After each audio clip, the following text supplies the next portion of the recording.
Tem sido uma bênção participar dessa conferência. Mais uma vez, obrigado, pastor Valnei, pelo convite. Acabamos de cantar Usa-me, Jesus me usa, para falar do teu amor, conduzir por teu Espírito almas ao Senhor. Salvador, a ti me entrego, toma-me na tua mão, minha vida eu renego. Sim, é teu o meu coração. Tem sido uma bênção estar com os irmãos, tem sido uma bênção estar aqui na cidade de Fortaleza. Minha esposa disse ontem à noite, nós nem fomos embora e eu já estou com saudades. Tem sido gostoso. Obrigado, os irmãos, pela recepção, pelo carinho, pelo amor. É claro que as praias ao redor também ajudam bastante. A sua linda beleza, de como Deus abençoou essa terra, com pessoas interessantes.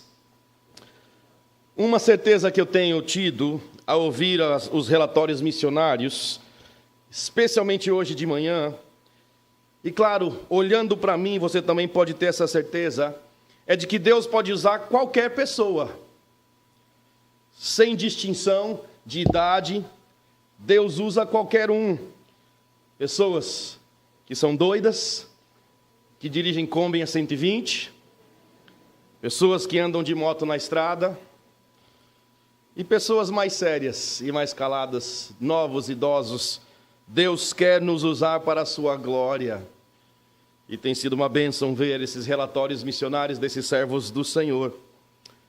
O tema da conferência é missões, desafios aqui e além. Certamente a obra missionária é uma obra difícil. Temos trabalhado há 17 anos lá em São Paulo também. E nosso ministério espelha muito o ministério desses servos do Senhor aqui no Ceará. A obra tem sido difícil, mas é uma grande bênção servir ao Senhor. É uma grande bênção. O versículo tema lá em Romanos 15, que vimos na primeira noite, é: hão de vê-lo aqueles que não tiveram notícia dele, e compreendê-lo os que nada tinham ouvido a seu respeito. Então Paulo diz, os que não ouviram o entenderão, os que nunca tiveram notícia o verão. Uma referência às pessoas que não tiveram notícia de Jesus, pessoas que não ouviram que só Jesus pode salvá-las da condenação eterna do pecado, serão salvas. E nas 3 primeiras noites temos respondido a pergunta como. Vimos a obra de proclamar o Evangelho em Romanos 15, a bênção de pregar o Evangelho em Romanos 10, ontem à noite a importância de pregar o Evangelho em Atos 16. Então até aqui temos visto como que as pessoas vão ouvir. Então Deus usa a proclamação do Evangelho de maneira poderosa pelo Espírito Santo, para que pessoas que não ouviram de Jesus possam ouvir o Evangelho, o Espírito Santo trabalhando no coração, convencendo da verdade do Evangelho, então as pessoas creem em Jesus como seu Salvador e são salvas. Esse é o como. Nesta manhã, lá em Atos 26, eu convido você a abrir sua Bíblia comigo para Atos 26, responderemos a pergunta, por quê? Por quê? E os irmãos, perdoem o meu sotaque paulista, não tem jeito. Por quê? O porquê que devemos estar envolvidos em missões e também o porquê que é tão difícil estar envolvido em missões. É uma obra dificultosa, como eu disse, é como estar numa montanha-russa. Deus nos leva por coisas difíceis, às vezes queremos gritar e pedir socorro ao Senhor, mas olhamos para trás e podemos ver a bênção de Deus salvando almas. Como eu tenho dito, a melhor coisa de ser missionário é o privilégio de falar de Cristo para pessoas perdidas e vê-las crendo em Cristo como seu Salvador e tendo o privilégio de batizá-las. É uma bênção maravilhosa, pessoas conhecendo a Jesus Cristo e sendo usado por Deus. Uma conferência missionária. Por que é que estamos falando de missões? Por que é que nós temos uma conferência missionária nesta igreja? Por que é que há tantos missionários, 3 por culto? Por que é que eles gostam de falar tanto? Hoje eu não estou preocupado, porque me disseram que a próxima programação é o almoço meio-dia. E isso me dá em torno de 1h40 para pregar nesta manhã. Você não tem nada para fazer daqui até lá mesmo. Todas as outras noites eu estava aperreado, apressado. Hoje eu estou tranquilo. Vocês estão sentados confortáveis no ar-condicionado. O almoço já está sendo preparado. Então podemos aproveitar o nosso tempo nesta manhã. Então não tem problema, pastor, aqui, pastor do tempo hoje. Ontem à noite abri um buraco aqui e engoli o missionário se passasse do tempo. Mas hoje foi tranquilo. Por que é que estamos falando de missões? Precisamos lembrar que nós falamos de missões porque esta é a vontade de Jesus por nós. Entre outras coisas que Jesus nos ordenou a fazer, ele nos ordenou que façamos discípulos de todas as nações. Nós todos conhecemos a passagem em Mateus que diz: todo poder me foi dado no céu e na terra, portanto, ide, fazei discípulos de todas as nações, batizando-os em nome do Pai, do Filho e do Espírito Santo, ensinando-os a guardar todas as coisas que vos tenho ordenado, e eis que eu estou convosco até a consumação dos séculos. Então, como igrejas, precisamos fazer a vontade do nosso Senhor e Salvador, e a sua vontade é que façamos discípulos. Esta é a nossa missão, e é por isso que precisamos estar envolvidos em missões. Isso é importante. É importante estarmos envolvidos em fazer discípulos, pregando o evangelho, ensinando, e é claro, batizando e ensinando a guardar as coisas que o Senhor tem nos ordenado. Aqui em Atos 26, nós vemos o apóstolo Paulo defendendo o seu ministério. Ele está explicando, depois de ter sido preso por pregar o evangelho, por que ele gastou a sua vida envolvido em missões. Talvez o maior missionário que já viveu, ele está sendo julgado, defendendo sua vida e seu ministério perante o rei Agripa. Ele corre risco de vida, mas ele foi-lhe dada a oportunidade como cidadão romano de se defender. Então, Atos 26 diz: depois Agripa disse a Paulo: permite-te que te defendas, permite-te que te defendas. Então Paulo, estendendo a sua mão em defesa, respondeu: tenho-me por venturoso, ó rei Agripa, de que perante ti me haja hoje de defender de todas as coisas de que sou acusado pelos judeus, mormente sabendo que tens conhecimento de todos os costumes e questões que há entre os judeus, pelo que eu te rogo que me ouças com paciência. Então, Paulo vai falar, em primeiro lugar, sobre o seu passado como fariseu, onde ele ainda era conhecido pelo nome de Saulo. Verso 4, ele diz, em referência ao seu passado, são 4 atos, 4 segmentos narrativos nesse capítulo. A minha vida, desde a mocidade, qual haja sido, desde o princípio em Jerusalém, entre os da minha nação, todos os judeus a sabem. Sabendo de mim, desde o princípio, se quiserem testificar, que conforme a mais severa seita da nossa religião, vivi fariseu. Então, Paulo começa dizendo que ele era um fariseu. E é claro, nós sabemos nos evangelhos como que os fariseus interagiram com Jesus durante todo o seu ministério. E Paulo diz que ele não somente era fariseu, ele era um fariseu rígido, estrito, rigoroso, dedicado e religioso. E ele diz: eu vivi como fariseu, verso 6, mas agora, pela esperança da promessa que por Deus foi feita a nossos pais, estou sendo julgado, a qual as nossas 12 tribos esperam chegar, servindo a Deus continuamente, noite e dia. Por essa esperança, ó rei Agripa, eu sou acusado pelos judeus. Pois que, julga-se coisa incrível entre vós, que Deus ressuscite os mortos? Bem tinha eu imaginado, ele diz sobre o seu passado, que contra o nome de Jesus o Nazareno, devia praticar muitos atos. Paulo começa explicando que, como fariseu, ele havia dedicado a sua vida a perseguir e a se opor a Jesus o Nazareno. Ele praticou muitos atos contrários a Jesus. Ele era um perseguidor, um opositor da causa de Cristo. Ele diz no verso 10, o qual fiz em Jerusalém, e havendo recebido autoridade dos principais dos sacerdotes, encerrei muitos dos santos nas prisões. Como fariseu, ele era um perseguidor de cristãos. Começando em Jerusalém, ele diz por todas as partes, com autoridade e comissionamento das autoridades judaicas, ele perseguia cristãos e ele queria prender cristãos. Não só isso, note, finalzinho do verso 10. E quando os matavam, eu dava o meu voto contra eles. Ele diz, quando me perguntavam o que deveria acontecer com os seguidores de Jesus Cristo, ele diz, o meu voto sempre era o mesmo, eles devem morrer. Sim, Saulo de Tarso, o fariseu, era perseguidor de cristãos e assassino de cristãos. Ele perseguia, e matava os cristãos que encontrava. O seu voto era sempre o voto de morte, morte aos cristãos. Verso 11, ele diz: e castigando-os muitas vezes por todas as sinagogas, os obriguei a blasfemar.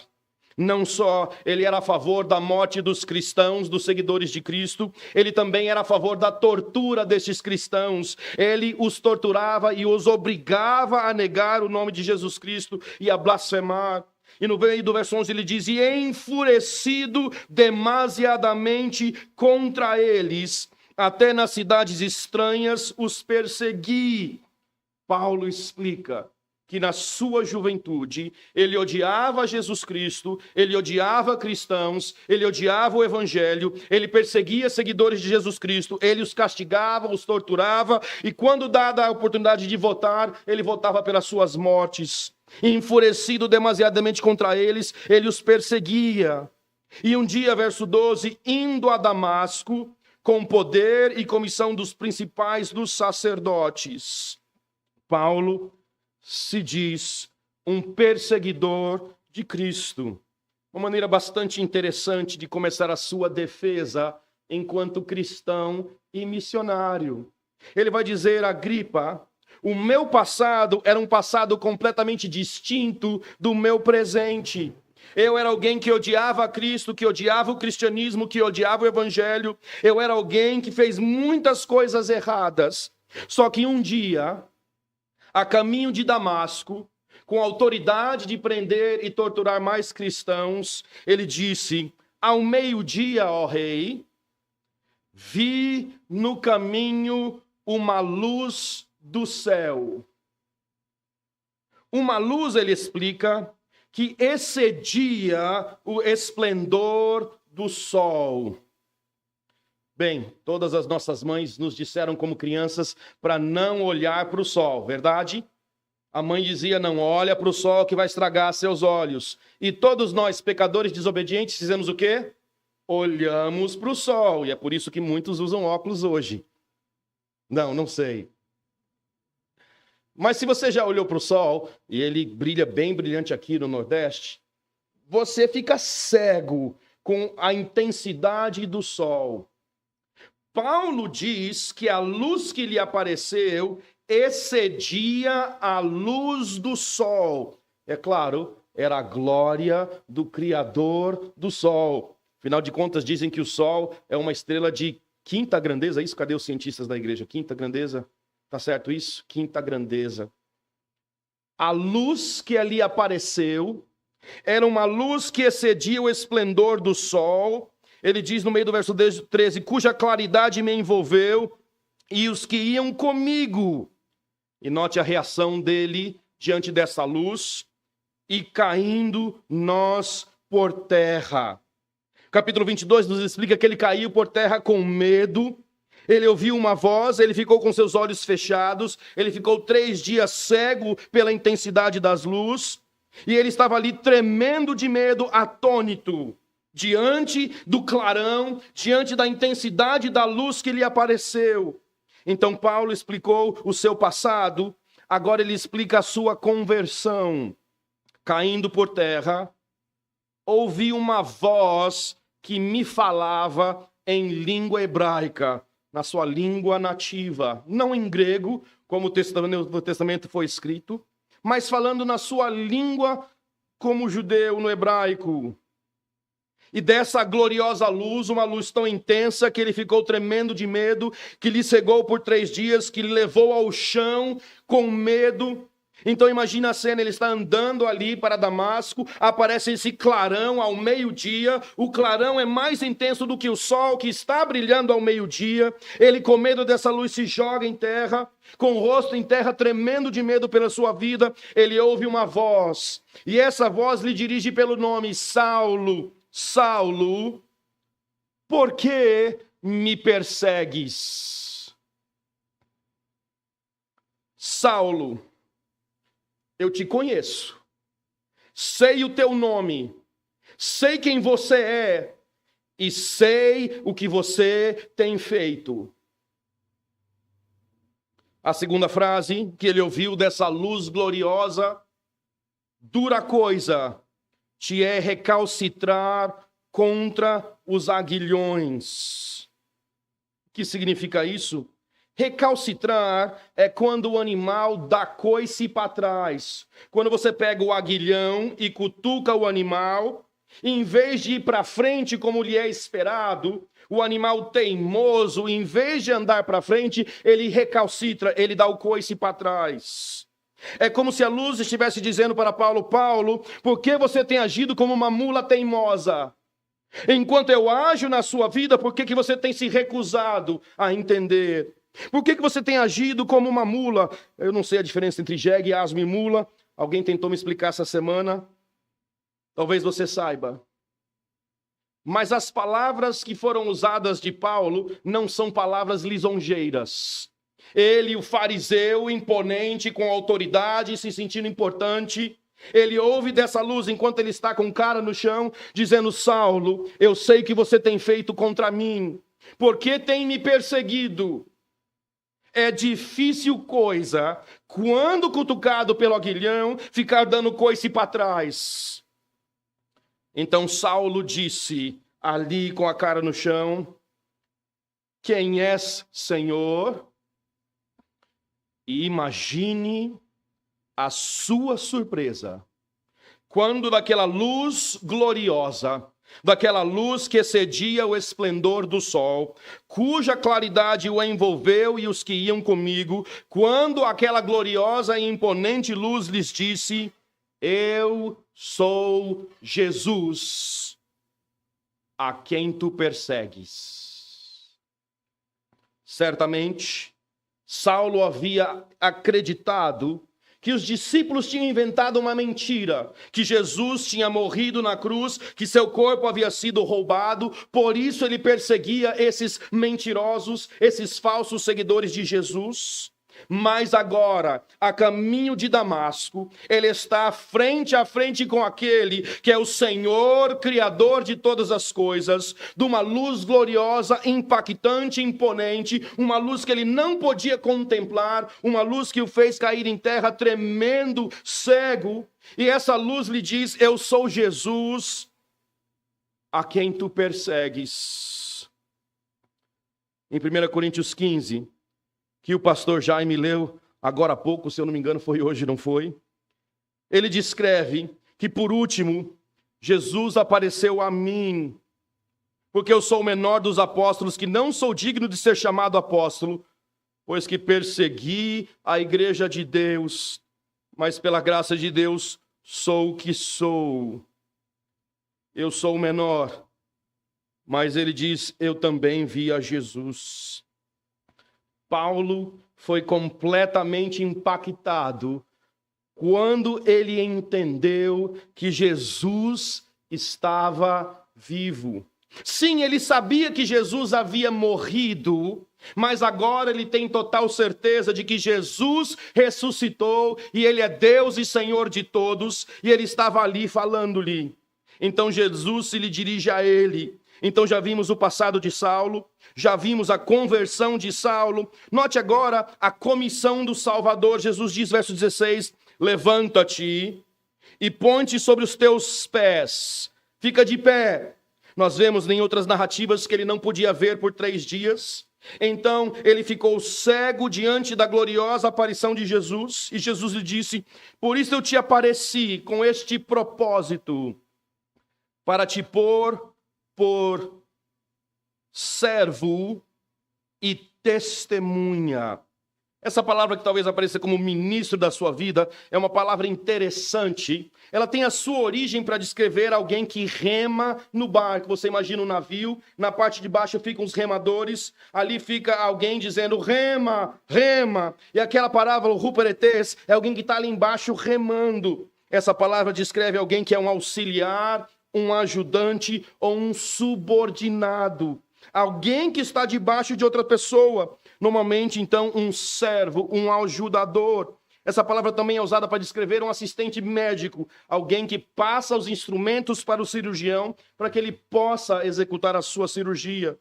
Ele diz: Saulo, eu te apareci, fica de pé. Eu quero que você seja um ajudante, um servo, um subordinado. É claro, nós entendemos pela vida de Paulo que Cristo queria salvar almas. E porque Cristo queria salvar almas, ele queria usar os pés e os lábios de Saulo para que pessoas que nunca ouviram do Evangelho pudessem ouvir do Evangelho, ouvindo no Evangelho possam crer e invocar o nome do Senhor para serem salvas. Saulo, eu vou te fazer o meu ajudante, o meu assistente. Eu quero te comissionar, te alistar para a minha causa. Agora que você sabe que eu sou o Senhor, agora que você sabe que eu estou vivo, que eu ressuscitei dos mortos, eu quero te usar para a minha obra. Então, em primeiro lugar, seja meu assistente, seja meu ajudante. Sim, Cristo pode usar assassinos, Ele pode usar torturadores, Ele pode usar os religiosos, Ele pode usar os piores, os melhores. Deus usa a todos que se dispõem a serem usados por Ele. Até missionários calados, que mal falavam português, que mal conseguiam falar, mas que se dispuseram a ir para Boa Vista, falar de Jesus Cristo aos perdidos. E eu sou resultado dessa disposição desses missionários. Paulo, levanta-te. Quero te pôr por assistente, por servo meu. Note que em segundo lugar Jesus Cristo diz: eu quero também te pôr por testemunha. Uma testemunha, Jesus explica, é uma pessoa que fala das coisas que tem visto ou das coisas que ouviu. Então Jesus diz: testemunha das coisas que tens visto, como daquelas pelas quais te aparecerei ainda. Paulo, você vai ser meu ajudante. E você vai ser minha testemunha, você vai contar para os outros o que você viu. E no caso de Paulo, ele viu que Jesus Cristo tinha ressuscitado dos mortos. Testemunha é alguém aqui que conta aquilo que sabe, aquilo que viu e ouviu. E todos nós sabemos que Jesus Cristo transformou as nossas vidas. Todos nós sabemos que a palavra de Deus é a verdade e que ela pode transformar vidas. Todos nós sabemos que o Evangelho é poderoso. Então Deus pode nos usar como testemunhas daquilo que sabemos, daquilo que vimos e ouvimos. Paulo, seja minha testemunha. No verso 22, ele diz isso: permaneço dando testemunho, tanto a pequenos como a grandes, não dizendo nada mais, além do que os profetas e Moisés disseram que deveria acontecer. Jesus disse: eu quero te fazer ajudante e testemunha, tanto das coisas que tem visto, como daquelas pelas quais te aparecerei ainda, livrando-te deste povo e dos gentios. Jesus prometeu proteção a Paulo dos judeus e dos romanos ou dos estrangeiros. A quem agora te envio. É o verbo apostelo, de onde tiramos a palavra apóstolo. Eu te envio, eu te comissiono, eu te mando. Saulo, eu estou te mandando para o povo. Eu te livrarei deles, mas eu quero te enviar para o povo. Então note, neste quarto ato desta narrativa, a preocupação do Salvador. Saulo, eu estou te enviando para o povo. Eu estou lhe enviando para pessoas. Cristo apareceu para Saulo de Tarso na estrada de Damasco, porque ele estava preocupado com as pessoas deste mundo, pessoas pelas quais ele havia morrido, pessoas a quem ele queria salvar, pessoas a quem ele estava enviando Saulo como seu enviado, como seu emissário, como seu ajudante, como sua testemunha. Para que através de Saulo, pessoas que nunca ouviram pudessem ouvir, pessoas que nunca compreenderam pudessem compreender, pessoas que nunca entenderam pudessem entender que só Jesus Cristo salva e sem Ele não há salvação, porque não há outro nome dado entre os homens pelo qual devamos ser salvos. Saulo, eu vou lhe enviar as pessoas. Então note a preocupação do Salvador com as pessoas, porque o Filho do Homem veio buscar e salvar os que se haviam perdido. Jesus se fez homem Não para ser servido, mas para servir e dar a sua vida em resgate de muitos. Jesus veio a este mundo motivado pelo amor para alcançar pessoas que precisavam ser salvas. Foi por isso que ele morreu na cruz, para nos salvar do nosso pecado, para que pessoas condenadas pudessem ter a oportunidade de serem salvas da sua condenação. É por isso que ele ressuscitou vitoriosamente ao terceiro dia. Então note que depois de sua ressurreição ele aparece ao apóstolo Paulo, aqui ainda Saulo de Tarso, preocupado com as pessoas. E é claro, ao lermos os evangelhos, nós notamos vez após vez a compaixão de Jesus pelas pessoas perdidas ao seu redor. É interessante que nos nossos dias nós olhamos para as pessoas e damos cores para elas. Ou vemos as pessoas como sendo vermelhas, ou olhamos para pessoas como sendo verde e amarelas. Mas não era assim que Jesus olhava para as pessoas. Ele olhava para as pessoas e as via como perdidas, pessoas que precisavam de Jesus. E deixa eu voluntariar que a maioria das pessoas de vermelho são pessoas que precisam ouvir de Jesus. Não são inimigos nossos, são inimigos de Deus e precisam ouvir o evangelho. Também as pessoas de verde e amarelo também precisam muitas vezes do evangelho de Jesus. Percorria Jesus as cidades, diz Mateus 9, ensinando nas sinagogas e pregando o evangelho do reino, curando todas as enfermidades e moléstias entre o povo. E vendo a multidão, olha como Jesus olhava para a multidão, vendo a multidão, teve grande compaixão deles. Ele foi movido no seu íntimo de amor e compaixão deles, porque andavam desgarrados e errantes como ovelhas. Ovelhas que não têm pastor. E é claro, nós sabemos que Jesus é o bom pastor que deu a sua vida pelas ovelhas. Quando Jesus olhava para as multidões, ele via pessoas errantes, ovelhas sem pastor, e ele, o bom pastor, deu a sua vida por elas. Então, quando ele olhava para as pessoas, ele olhava pessoas necessitadas, pessoas que precisavam ouvir o evangelho de Jesus Cristo, ouvir que Jesus morreu por os seus pecados e ressuscitou para que, ouvindo, possam crer e serem salvas. Como é que nós olhamos para as pessoas? Será que quando olhamos para pessoas que escolheram viver no mais profundo do pecado, pessoas que escolheram se distanciar o máximo possível de Deus, na descrição de Romanos 1, pessoas que estão no estilo de vida calamitoso, um estilo de vida que desagrada a Deus, será que quando olhamos para aquelas pessoas, será que como Jesus o nosso coração se enche de compaixão por elas? Porque são ovelhas desgarradas e errantes? Ou será que ficamos com o coração cheio de ódio? São pecadoras, como se nós não fôssemos. Vendo a multidão, teve grande compaixão deles, porque andavam desgarrados e errantes como ovelhas que não têm pastor. Então disse aos discípulos: a seara é grande. Meu filho estava brincando antes do culto, seara, Ceará, seara, Ceará.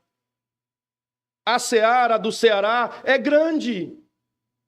A seara é grande. São Paulo é uma cidade de 25 milhões. Alguém me disse ontem que Fortaleza tem 3 milhões. Não sei quantos cearenses tem aqui. Quantos tem no estado? Quem sabe? 9 milhões. A seara é grande, mas poucos são os ceifeiros. Jesus, movido de compaixão, diz: Saulo, eu estou lhe comissionando, eu estou lhe enviando para as pessoas. Por quê? Por que Jesus apareceu para Saulo para enviar para as pessoas? Note no verso 18 que Jesus então descreve a condição dessas pessoas. Ele diz: eu estou lhe enviando, em primeiro lugar, para lhes abrires os olhos. Eles estão cegos. Ele diz, número 2, para das trevas os converteres à luz. A sua situação é de trevas. Ele diz, e do poder de Satanás a Deus, eles estão escravizados, cegos, entenebrecidos e escravizados pelo pecado. Então ele diz: Saulo, eu estou te enviando para pessoas cegas, entenebrecidas e escravizadas, a fim de que recebam a remissão, o perdão dos seus pecados. Saulo, o problema das pessoas é que elas vivem no pecado, elas precisam do perdão dos seus pecados. Então eu estou lhe enviando para que a sua situação seja diferente. Então note sua condição. Para abrir os olhos. Eles são cegos. E a realidade do cego é que ele não pode ver. Ainda que a luz seja acesa, o cego não enxerga, ele não vê. Eles precisam que seus olhos sejam abertos, que a sua cegueira seja curada. Então Jesus descreve para Saulo que a condição das pessoas perdidas é de cegueira espiritual, incapazes por si só de enxergar a gloriosa luz do Evangelho de Jesus Cristo. E de maneira muito interessante, nós vemos nos evangelhos Jesus tantas vezes curando os cegos, como um retrato, como ilustração do que ele pode fazer com a nossa condição espiritual. Nós somos cegos espiritualmente e Jesus, que é a luz do mundo, é quem nos cura esta cegueira. Jesus disse em João 9, para julgamento vim este mundo, para os que não veem, vejam, mas para os que veem, fiquem cegos. Há muitas histórias em que Jesus curou pessoas cegas. Por exemplo, lembra da história de Bartimeu, o cego, lá em Marcos 10? Que o cego Bartimeu, filho de Timeu, estava sentado à beira do caminho mendigando. E quando ele ouviu que era Jesus de Nazaré, ele começou a clamar dizendo: Jesus, filho de Davi, tem misericórdia de mim. E muitos diziam: para, Bartimeu, fica quieto, se cala. Mas ele clamava ainda mais: Jesus, filho de Davi, tem misericórdia de mim. E Jesus parou e mandou que o chamassem. E chamaram o cego dizendo: tem bom ânimo, levanta-te, e ele te chama. E ele, jogando fora o seu manto, levantou-se e foi com Jesus. E Jesus respondeu e disse-lhe: que queres que eu te faça? O cego disse: Senhor, que eu volte a ver. Senhor, que eu possa ver. E olha a resposta de Jesus: vai, a tua fé te salvou. E imediatamente recuperou a vista e seguiu a Jesus. Esse é o retrato do que Jesus faz com os perdidos, com os cegos deste mundo. Ele lhes restaura a visão espiritual. Aqueles que estão cegos são curados. Então Jesus diz: eu te envio para abrires os olhos. Como? Primeiramente, por que estão cegos? Paulo disse, esse mesmo Paulo escreve para os Coríntios dizendo: se nosso evangelho está encoberto, ele está encoberto para os perdidos, nos quais o Deus deste século cegou os entendimentos dos incrédulos. Eles são incrédulos, eles não creem, e porque não creem, eles estão cegos.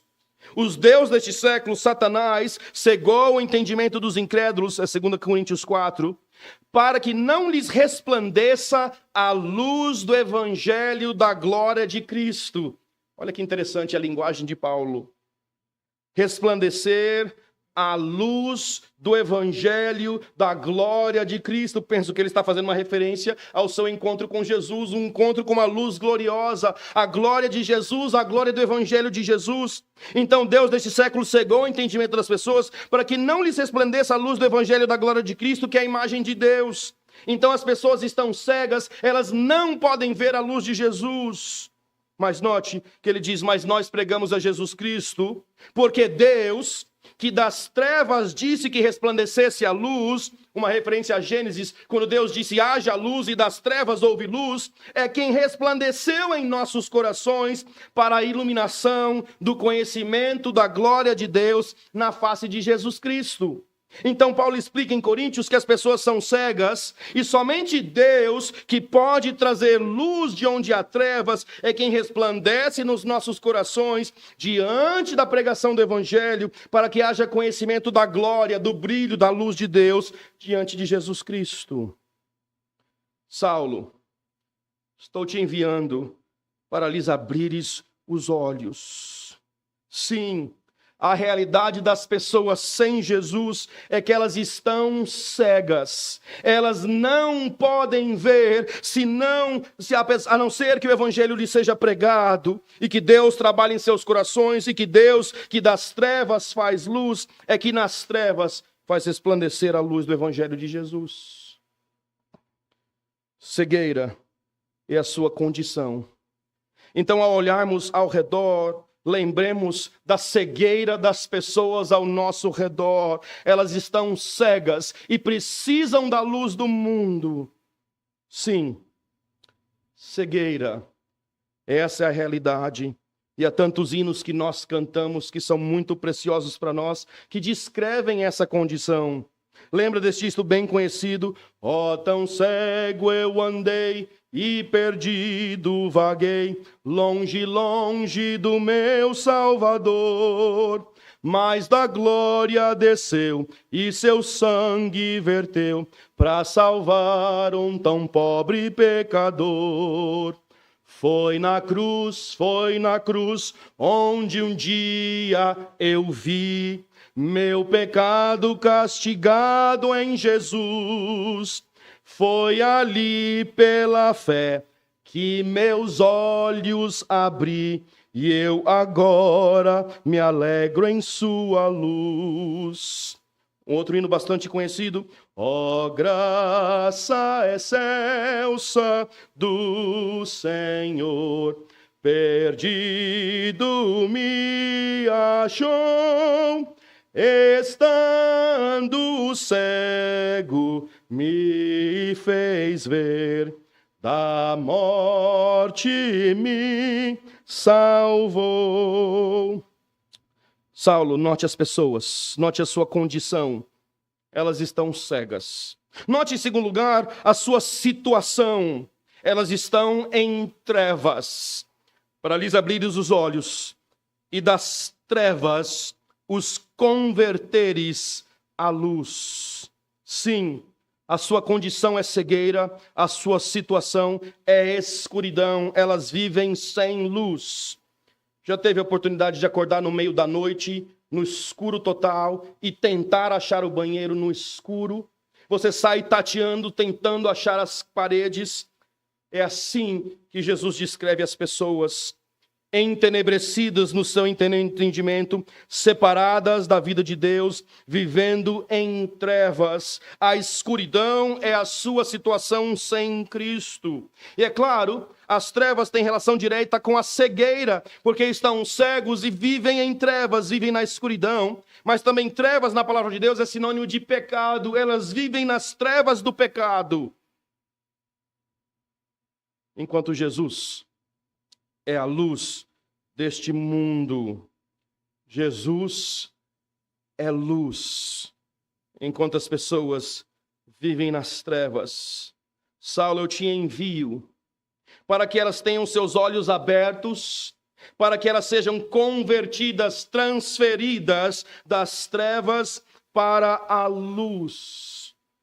É claro, Saulo como fariseu, entendeu claramente que Jesus estava fazendo uma referência às passagens messiânicas do Velho Testamento. Lá em Isaías 42, Deus disse: o Senhor te chamei em justiça, te segurei pela mão, te guardarei e te darei por aliança do povo, para a luz dos gentios, para abrir os olhos dos cegos, para tirar da prisão os presos e da prisão os que jazem nas trevas.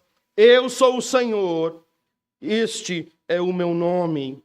Claramente Saulo entendeu que as palavras messiânicas de Isaías estavam sendo usadas por Jesus aqui, porque Jesus, sendo a luz do mundo, é o enviado de Deus, para que seja a luz dos gentios.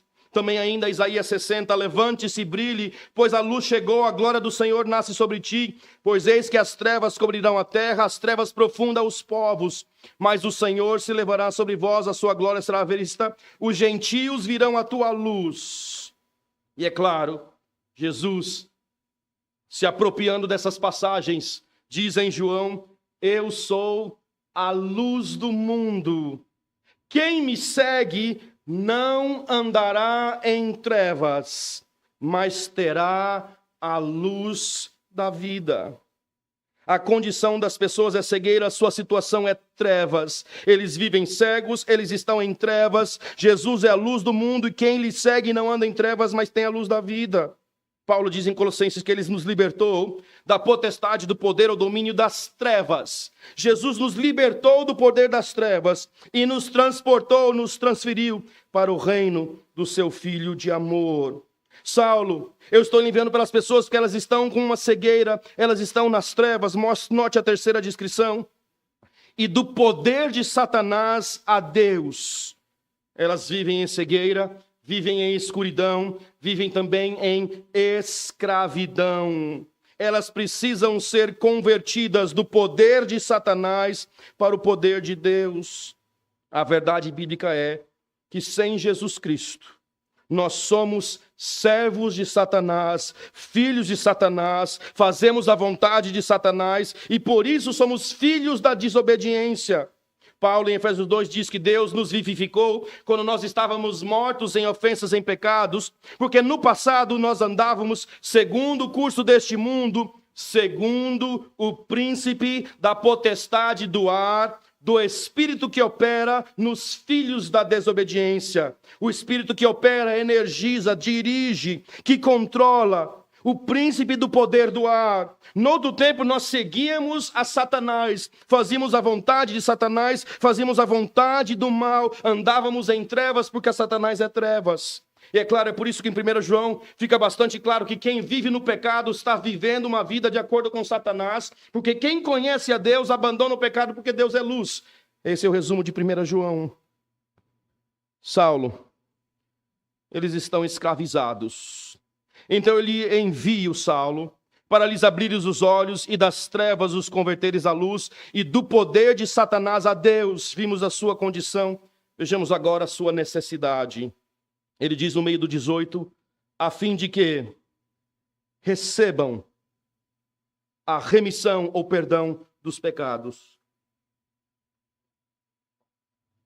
Saulo, as pessoas estão cegas, elas estão entenebrecidas, elas estão escravizadas e elas precisam do perdão dos seus pecados. Elas precisam da salvação, ele diz, a remissão dos pecados de sorte entre os santificados pela fé, entre os purificados por meio da fé. Porque pela fé somos salvos. Porque pela graça somos salvos por meio da fé. Isso não vem de nós, é um dom, é um presente de Deus, não vem das obras para que ninguém se glorie. Do que as pessoas precisam? Elas não precisam de conforto. Elas não precisam de educação, elas não precisam de vale-gás, elas precisam de salvação. Elas precisam serem libertas de Satanás, libertas das trevas, libertas da sua cegueira. Saulo, eu te envio para as pessoas. Note então a resposta de Saulo diante do chamado de Jesus. Ele disse, pelo que, ó rei Agripa, verso 19, não fui desobediente à visão celestial. Ele disse, Jesus mandou, eu obedeci. Jesus falou para eu fazer, eu fiz. Ele me enviou para proclamar para os perdidos. E ele diz, verso 20, então anunciei, primeiramente em Damasco, eu estava a caminho de Damasco, Jesus mandou, quando eu cheguei em Damasco, eu já comecei a falar de Jesus. Anunciei primeiramente em Damasco, depois em Jerusalém, depois por toda a Judéia, e aos gentios que se emendassem e se convertessem a Deus. Note, ele precisava serem convertidos do poder de Satanás a Deus. Ele diz, ele pregou, eu preguei para que eles se convertessem a Deus, fazendo obras dignas ou condizentes do arrependimento. E ele explica, por causa disso, os judeus lançaram mão de mim no templo, e procuram matar-me. Sim, a obra missionária é cheia de desafios e lutas. Temos ouvido nos relatórios missionários as muitas lutas, as necessidades financeiras, as necessidades de saúde, as dificuldades de pregar o evangelho. Sim, Paulo passou por muitas lutas. E me parece que esse é o plano de Deus para nós. Porque todos aqueles que querem viver vidas piedosas sofrerão perseguição. Talvez nós não sofremos perseguição quando estamos confortáveis demais neste mundo. Verso 22, mas alcançando o socorro de Deus. Deus nos socorre, Deus nos ajuda, Deus nos guarda. Alcançando o socorro de Deus, ainda até o dia de hoje, permaneço dando testemunho. Ele foi comissionado como assistente de testemunho, ele diz, eu permaneço dando testemunho, com quem eu posso falar, eu falo que Jesus é o Salvador do mundo, com quem eu tenho oportunidade de dirigir a conversa, eu dirijo a conversa para o mais importante de todos os assuntos, que é falar de Jesus, da sua pessoa, da sua obra, porque eu sei que só Jesus salva, e eu sei que sem Jesus as pessoas com quem eu estou falando estão perdidas e condenadas, e porque eu sei destas coisas, quando eu tenho oportunidade de falar com as pessoas, eu falo sobre Jesus. Dando testemunho, tanto a pequenos como a grandes, é o meio do 22, não dizendo nada mais do que os profetas e Moisés disseram que devia acontecer. Isto é que Cristo devia padecer, sendo o primeiro da ressurreição dos mortos, e devia anunciar a luz a este povo e aos gentios. Nós estamos anunciando a luz. É como se quando pregássemos o evangelho, Deus acende a luz naquele ambiente onde proclamamos. E pessoas cegas, entenebrecidas e escravizadas são transformadas.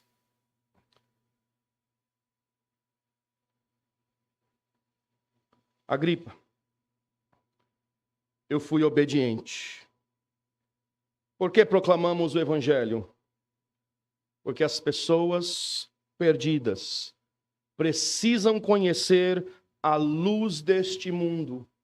As pessoas cegas, entenebrecidas e escravizadas precisam conhecer a Jesus para que não mais andem em trevas, para que sejam libertas do poder de Satanás pela proclamação do evangelho. Por que pregamos o evangelho? Porque sofremos tantas dificuldades na obra missionária. Porque as pessoas jazem na cegueira, na escuridão, na escravidão. Elas estão escravas de Satanás, mas foi por isso que Cristo morreu, para salvá-las, para libertá-las, para curá-las de sua cegueira, mediante a proclamação do evangelho, a evangelização, quando eu falo para os outros as boas notícias de que Jesus Cristo é o Salvador, de que Jesus é a luz do mundo. Eu citei mais cedo 2 Coríntios 4. Olha lá comigo, por favor, e lá encerraremos nesta manhã. 2 Coríntios capítulo 4, a partir do verso 3.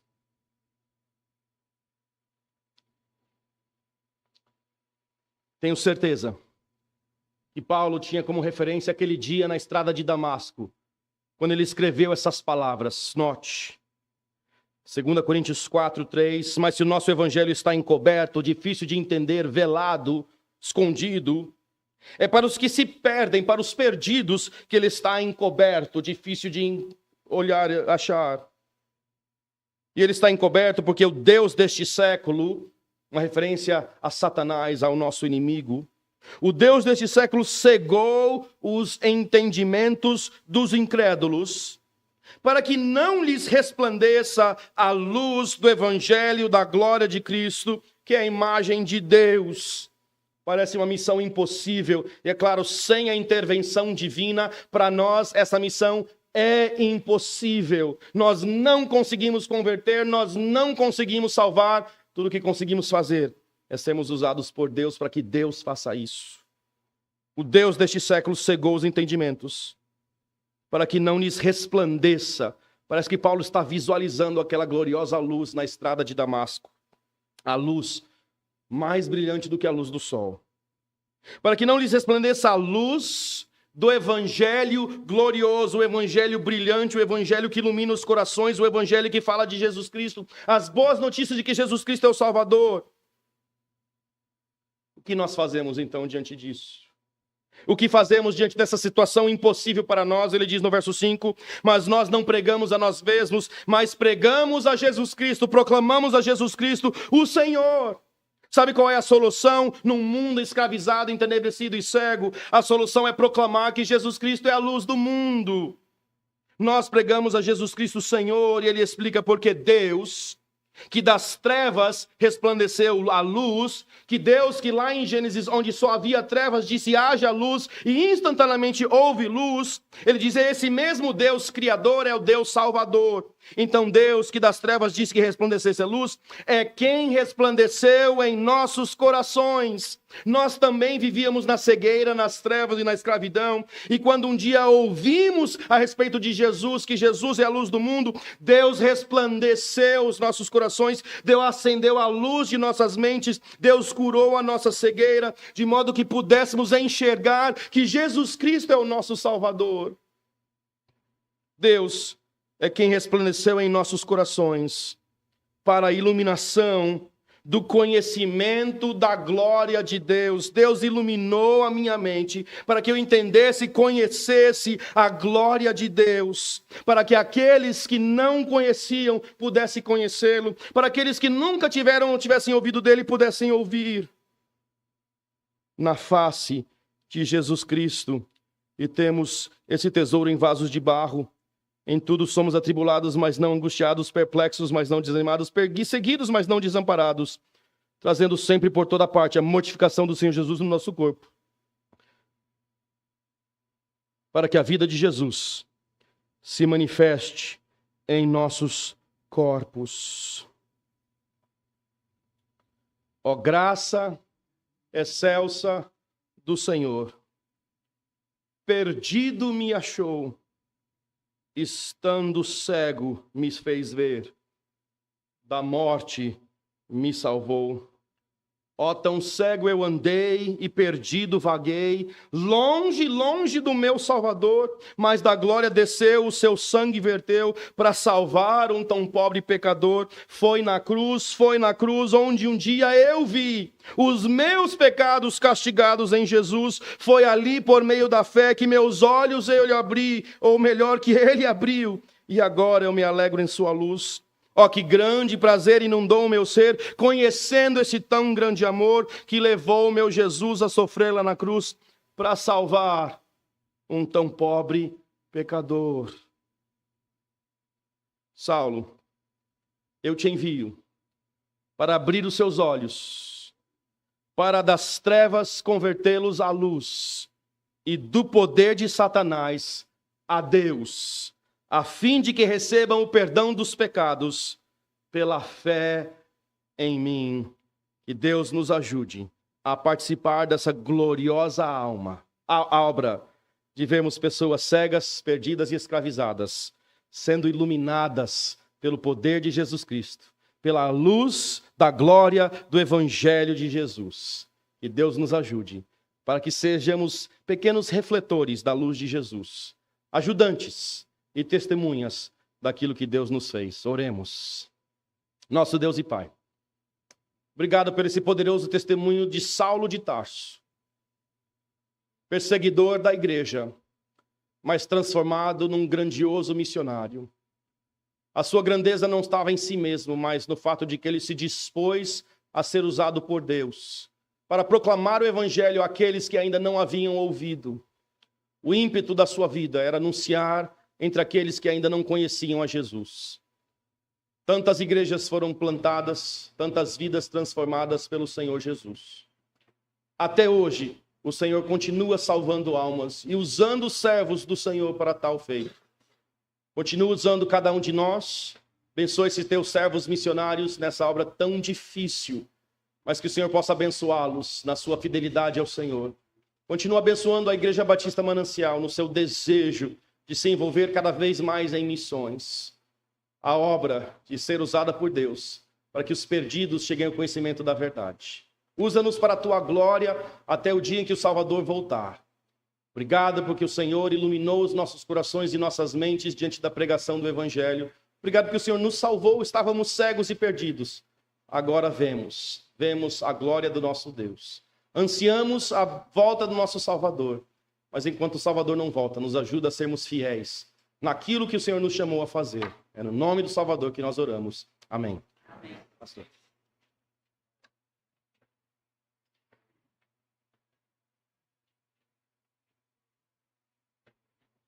Graças a Deus, que bênção, grandes desafios maravilhosos.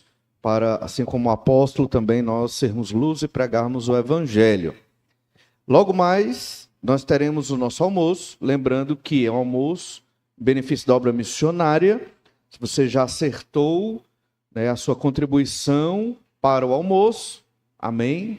Mas se não, aí você acerta com os irmãos responsáveis, tá bom? E à noite estaremos novamente reunidos às 18h30. O almoço deve sair lá pelo meio-dia, talvez antes, não sei. Depois acho que não. Então, vamos aproveitar esse tempo para ter comunhão e conversar até o momento do nosso almoço, tá bom? Aproveite também para conversar com os missionários, para estar junto deles. Lembra do livrinho, para você estar sempre orando pelos missionários, certo? Deus abençoe, um bom dia e vamos almoçar.